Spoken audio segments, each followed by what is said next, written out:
National Border Patrol Council is backing this border bill. In a statement to Fox, Brandon Judd, the president of the Border Patrol Union, says the Border Act will codify it into law, authorities that Border Patrol agents never had in the past.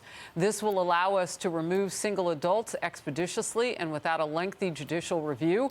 While not perfect, the Border Act of 2024 is a step in the right direction and is far better than the status quo. Brandon Judd in Focus Now.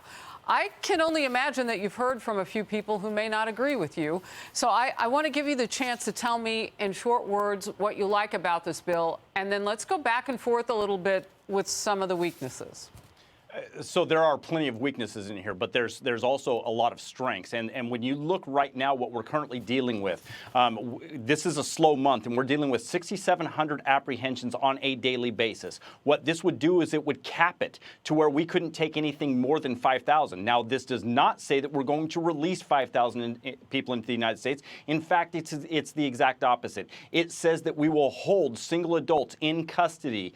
They will not be subject to release. And so that is a huge deterrent. That will deter an awful lot of people from crossing our borders illegally. We know that the main magnet that people cross our borders is because they're going to be released into the United States. Once you stop that magnet, you will stop an awful lot of people from coming. So although it's not perfect, it is a step in the right direction. And I would rather have the step in the right direction than nothing and consign me to what the status quo is. All right, a couple of questions for you. First of all, the 5,000 is an average 7-day. Up to 8,500 would have to come across the border, which is more than what we're seeing right now per day in a slow month. So we're actually going to see 2,000 more people coming across potentially as long as the 7-day average stays around 5,000. My question for you is, do you know even how they got to those numbers? I don't know how they got to those numbers. Let me tell you. So the new asylum system would allow for 3,500 screening interviews per day. So what they're hoping is they don't want to get too far above that because they've got to keep close to that number. It would take relatively 2 to 3 years to get that new system in place. So we might have to live with what we've got for a while. I just put that out there. And I do want to point this out.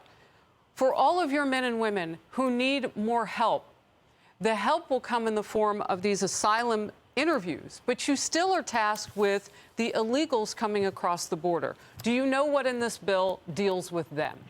Yeah, so again, when you look at what we currently have to do, this bill allows Border Patrol processing coordinators to do the paperwork. We don't have to do that. We're able to deploy our resources to the field under this bill. We're no longer administrative assistants under this bill. So again, there's a lot of good. When we talk about 8,500 people, all we have to do is go back to December, and I will push back on that because in December we were taking 12,000 people into custody on a daily basis. Our 7-day average through the month of December has been well above 5,000, yes. And that is a slow month. So this bill puts a cap on what can come across. A cap is much better than allowing anything to come across because those numbers could skyrocket well above 12,000. So a cap is better than absolutely nothing. I'm just Again, wondering I'm how you will quo. enforce the cap, because if you could shut down the border for any period now, that would have been part of the conversation. And just so you know, inside those conversations, because people are beginning to talk as they come out of those chambers now,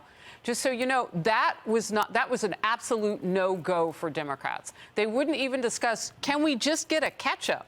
That's what's missing to me in all of this. So one just quick last one about people sneaking across the border. The new way would have everybody get apprehended by Border Patrol, held in detention, screened at a much higher standard for asylum, and then deported back home. And I'm asking this. They've come across the border. Sneak is the word in the documents. They're criminals. So you're going to spend all of the resources, our taxpayer dollars still, rather than just deporting them back after they've broken the law. They're going to be, according to the plan, plenty of places legally still where they can go across the border. I'm trying to get an idea of how this immediately helps you, because 3 years from now is a really long time, Brandon.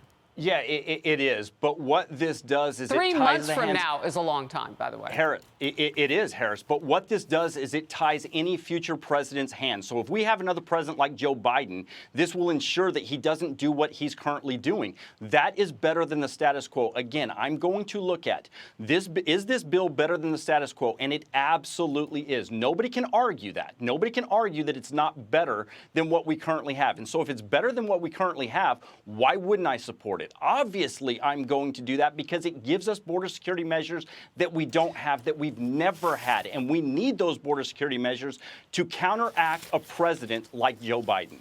So what does it do for a president like a Trump or a Republican to get into office? I mean, it doesn't tie their hands at all. Perhaps if that were the case, you would get these numbers to be even lower. So Harris, it doesn't take away any executive authority. So if President Trump... Well, if that's the case, why can't we just use that now? Why can't we use the laws that are on the books now?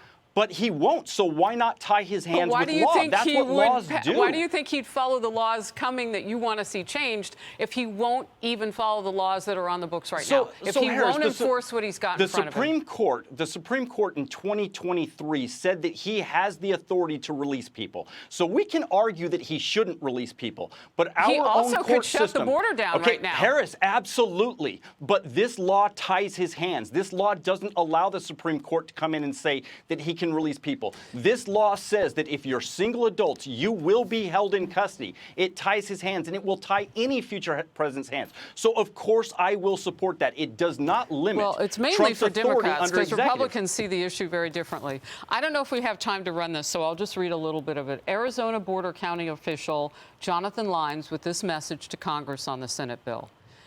Do not vote yes on this bill.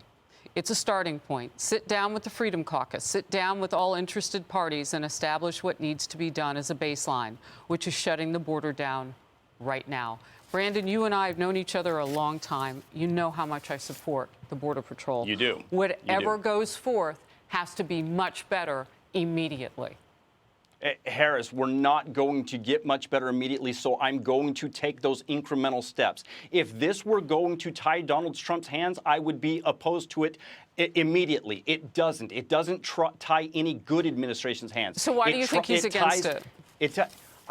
I have no idea. I haven't spoken with him about it. If he has specific issues, let him air those issues. I will give the positive points in this bill. There are negative points. But if we don't even let this bill come to light, if this bill doesn't even go to the fore, we don't even get amendments. And that's what everybody's talking about. Everybody's talking about killing it before you're able to even offer amendments. That's wrong. Let's have the discussion, look at the bad points, keep the good points, but look at the bad points and give amendments to it. What I like about what you're saying is everybody needs to read it. And they do. They really do. It's 370 pages. It's worth it because the areas where it falls short in dealing with, we didn't even get into gotaways. I mean, this is a conversation that would take you and I, who know each other well, hours to get through after reading that document. I appreciate your time and debating some of the weak spots with me. And the president is set shortly to talk on this. We'll watch it together, hopefully. Thank you, Brandon. Hey, everyone. I'm Emily Campagno. Catch me and my co-hosts Harris Faulkner and Kaylee McEnany on Outnumbered every weekday at 12 p.m. Eastern, or set your DVR. Also, don't forget to subscribe to the Fox News YouTube page for daily highlights.